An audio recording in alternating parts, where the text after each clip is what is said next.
adalah salah satu penyakit yang menular yang disebabkan oleh virus respiratory syndrome coronavirus 2 atau biasa disebut dengan SARS-CoV-2. Virus ini menyerang saluran pernapasan yang dapat mengakibatkan infeksi paru-paru hingga meninggal. Virus ini pertama kali ditemukan di Wuhan, Cina, bertepatan di pasar hewan. Virus ini menular dengan sangat cepat ke negara-negara yang lain, terutama Indonesia. Gejala yang dialami dalam bentuk demam tinggi, batuk berdahak, hingga nyeri di bagian dada. Untuk menghindari penularan virus ini, seluruh kegiatan yang di luar rumah harus diberhentikan secara sementara dan dilakukan di dalam rumah. Permasalahan yang dialami dalam masyarakat yaitu kurangnya efektif media yang digunakan saat pembelajaran online, ekonomi menurun pesat, banyak pegawai-pegawai yang di PHK, dan pemerintah perlu memperhatikan kondisi ekonomi, khususnya bagi para pelajar yang membutuhkan banyak kuota jika sistem daring berlanjut lebih lama. Seluruh kegiatan yang biasa kita lakukan di luar rumah terpaksa harus kita lakukan di dalam rumah, seperti bekerja dari rumah dan belajar dari rumah, atau biasa kita sebut dengan sistem daring. Hal ini bertujuan untuk mengurangi penyebaran virus corona. Terdapat beberapa cara untuk melakukan komunikasi agar pembelajaran berjalan dengan lancar. Yang pertama, mengoptimalkan manajemen waktu agar waktu belajar tetap teratur. Mempersiapkan media alat tulis dan media komunikasi seperti laptop dan handphone. Kemudian, menjaga komunikasi antara mahasiswa dan dosen dengan baik. Dengan demikian, pembelajaran online yang dilakukan akan mampu memberikan nilai positif. Negara sangat digegerkan dengan wabah virus corona yang banyak menelan korban akhir-akhir ini. Kebijakan yang diberlakukan saat ini adalah belajar di rumah, sebagaimana yang dikatakan oleh Bapak Presiden Joko Widodo di Istana Bogor pada tanggal 15 Maret 2020, yaitu dengan kondisi ini saatnya kita bekerja di rumah, belajar dari rumah atau daring, dan beribadah di rumah. Hal ini sudah berjalan sekitar 9 bulan lebih dengan kondisi mencekam pada saat ini. Kita harus cepat edukasi dalam memerangi virus corona, yaitu dengan cara mendukung kebijakan yang telah pemerintah keluarkan untuk tetap belajar di rumah, bekerja di rumah, dan beribadah di rumah. Hal ini bertujuan untuk mengurangi dan mengantisipasi penyebaran virus. Adapun pembelajaran online ataupun pembelajaran daring merupakan sistem yang berartikan pembelajaran sistem tatap muka dengan via online dengan mengakses internet baik berupa HP maupun laptop, dengan cara seperti yang kita tetap menjalankan komunikasi meskipun harus dengan jarak jauh atau via online. Tujuan agar pembelajaran dan komunikasi tetap berjalan walau dalam keadaan yang seperti ini. Komunikasi menjadi hal penting karena menjadi aktivitas dasar manusia. Efektivitas komunikasi merupakan bagian penting dalam keadaan seperti ini. Kita membutuhkan komunikasi untuk mengetahui hal-hal penting, bahkan dalam situasi yang sulit sehingga komunikasi ini sangat dibutuhkan untuk melakukan interaksi, membutuhkan edukasi. Terdapat beberapa cara untuk melakukan komunikasi agar tetap belajar online dengan efektif. Yang pertama, mengoptimalkan manajemen waktu agar waktu belajar tetap teratur. Kedua, mempersiapkan media tulis, media komunikasi seperti alat tulis, HP, ataupun laptop. Kemudian, menjaga komunikasi antara dosen dan mahasiswa dengan baik. Dengan demikian, pembelajaran online diharapkan akan mampu memberikan nilai positif terhadap proses komunikasi pembelajaran. Selain itu, komunikasi juga dapat menyampaikan informasi terkini yang berkaitan dengan penanganan COVID-19. Karena hal ini juga mampu memberikan pengalaman baru, serta pembelajarannya menggambarkan bahwa betapa pentingnya kita untuk mengeksplor teknologi sejauh mungkin dan kapanpun itu.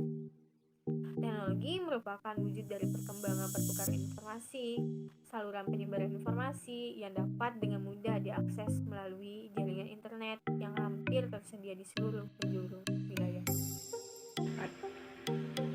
Di sini saya akan membahas apa itu virus corona. Virus corona atau COVID-19 adalah penyakit menular yang disebabkan oleh virus corona yang baru-baru ini ditemukan. Sebagian orang tertular COVID-19 akan mengalami gejala ringan hingga sedang dan akan pulih tanpa penanganan khusus. Virus yang menyebabkan COVID-19 terutama ditransmisikan melalui droplet atau percikan air liur yang dihasilkan saat orang terinfeksi batuk, bersin, atau menghembuskan nafas. Droplet ini terlalu berat dan tidak bisa bertahan di udara, sehingga dengan cepat jatuh dan menempel pada lantai atau permukaan lainnya. Siapa saja bisa tertular saat menghirup udara yang mengandung virus jika kita terlalu dekat dengan orang yang sudah terinfeksi COVID-19. Kita juga dapat tertular jika menyentuh permukaan benda yang terkontaminasi lalu menyentuh mata, hidung, atau mulut. Awal mula virus ini masuk ke Indonesia pada awal Maret tahun 2020.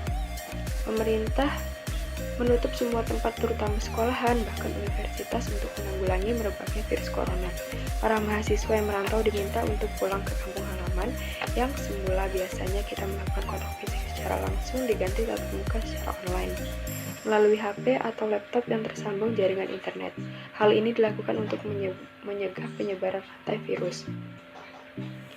Namun, banyak orang-orang mengeluh akan hal ini dikarenakan kesulitan dalam hal ekonomi. Permasalahan pembelajaran jarak jauh diantaranya adalah belum meratanya akses internet, gawai yang belum memadai, mahalnya biaya kuota internet, belum meratanya penguasaan iptek di kalangan pendidikan atau guru. Belum siapnya pelaksanaan proses belajar mengajar menggunakan metode pembelajaran jarak jauh dan kesulitan orang tua dalam mendampingi anak-anak dalam melakukan kegiatan belajar mengajar menjadi kendala yang ditemui selama proses pembelajaran jarak jauh. Kebanyakan keluhan yang diajukan dari kalangan bawah dikarenakan tidak punya biaya untuk membeli gadget atau laptop untuk anaknya saat sekolah online. Sistem pembelajaran jarak jauh saat ini menurut pengamatan penulis masih menjadi beban bagi para guru, para orang tua, siswa, dan maupun mahasiswa. Pemerintah perlu memperhatikan kondisi ekonomi para orang tua dan siswa yang terdampak pandemi COVID-19. Jika sistem pembelajaran jarak jauh masih menjadi pilihan, sistem pembelajaran jarak jauh yang dilaksanakan dalam beberapa bulan terakhir ini harus dilakukan secara benar-benar efektif. Baik, di sini saya akan melanjutkan materi pembahasan yang selanjutnya.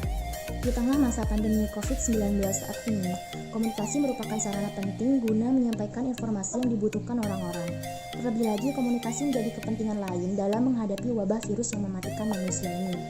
Dengan diadakannya pembatasan sosial berskala besar atau PSBB oleh pemerintah, maka komunikasi massa menjadi sebuah pilihan untuk menyampaikan informasi kepada publik.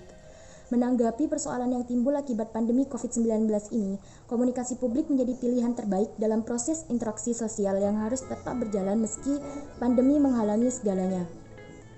Teknologi yang digunakan pada saat ini, seperti teknologi informasi, memiliki peranan yang sangat penting sekaligus menjadi solusi untuk mengatasi pembatasan selama pandemi. Teknologi informasi maupun komunikasi merupakan bagian penting yang dapat membantu proses sarana pendidikan maupun bisnis. Teknologi informasi dan komunikasi juga menjadi media transfer informasi dan interaksi pembelajaran maupun pelaksanaan jarak jauh. Teknologi pada saat pandemi saat ini sangat membantu dalam berkomunikasi, terutama untuk dua arah yang sangat jauh. Dengan digunakannya teknologi, harapan semua pekerjaan dapat dilakukan dalam mendukung pekerjaan, belajar, dan mengajar. Dengan memanfaatkan teknologi ini pada sektor pendidikan, baik dalam pengolahan data, administrasi, maupun kegiatan belajar mengajar, merupakan unsur yang sangat penting di era digital pada saat ini. Selain itu, penguasaan teknologi dalam jangka panjang juga diharapkan mampu untuk menjawab tantangan kemajuan teknologi di masa yang akan datang. Selain sarana dan prasarana yang memadai, diperlukan juga generasi muda yang memiliki keahlian di bidang teknologi agar dapat mengimbangi kemajuan teknologi di masa yang akan datang. Jembatan komunikasi melalui media ini terutama dapat memberikan edukatif, informatif, dan persuasif. Jembatan komunikasi melalui media ini tentunya dapat memberikan dan digunakan karena tanpa melakukan kontak fisik secara langsung. Teknologi yang kita gunakan pada saat pandemi ini sudah berkembang dan sangat pesat sehingga kita tetap saling terhubung tanpa harus melakukan kontak secara fisik di dalam ruangan atau di tempat yang sama. Namun, permasalahan saat pandemik itu pasti ada. Permasalahan komunikasi yang efektif pada saat pandemi saat ini. Pemerintah juga harus memperhatikan keefektifan komunikasi yang digunakan sebagai sarana pelengkap pada saat ini. Terdapat 5 kunci komunikasi yang efektif yang harus terpenuhi untuk mencapai komunikasi media yang efektif selama masa pandemi COVID-19. Komunikasi media yang efektif selama masa pandemi COVID-19 menurut Matthew Seeger sebagaimana dikemukakan The Center for Disease Control and Prevention atau yang sering kita sebut CDC, mensyaratkan 5 kunci yaitu sumber informasi yang kredibel, kejujuran dan keterbukaan informasi, bertujuan membujuk orang mengambil tindakan yang mengurangi bahaya tertular, dan disusun berdasarkan pendapat para ahli, bukan amatiran, dan konsisten. Kredibilitas sumber pesan berkaitan dengan sumber yang dapat dipercaya dan memiliki keahlian. Sementara kejujuran dan keterbukaan informasi dapat mengurangi terjadinya rumor, kecemasan, dan kepanikan yang tidak perlu. Kejujuran ini perlu dilakukan dalam mengomunikasikan yang diketahui dan tidak diketahui terkait faktor risiko. Selain itu, kejujuran dalam menyampaikan informasi harus menghindari upaya menyembunyikan informasi dengan dalih menghindari terjadinya kepanikan yang sangat berlebihan. Salah satu cara yang terpenting dalam keterbukaan informasi adalah pemerintah harus mampu melakukan komunikasi yang meyakinkan tanpa berlebihan. Komunikasi media pada pandemi COVID-19 perlu difokuskan pada satu tujuan, yaitu upaya untuk mencegah meluasnya penularan COVID-19. Perlu difokuskan dan perlu diingat kembali, gejala COVID-19 yang mirip influenza dan gangguan pernafasan akibat alergi. Masyarakat harus bisa mendeteksi gejala-gejalanya tersebut.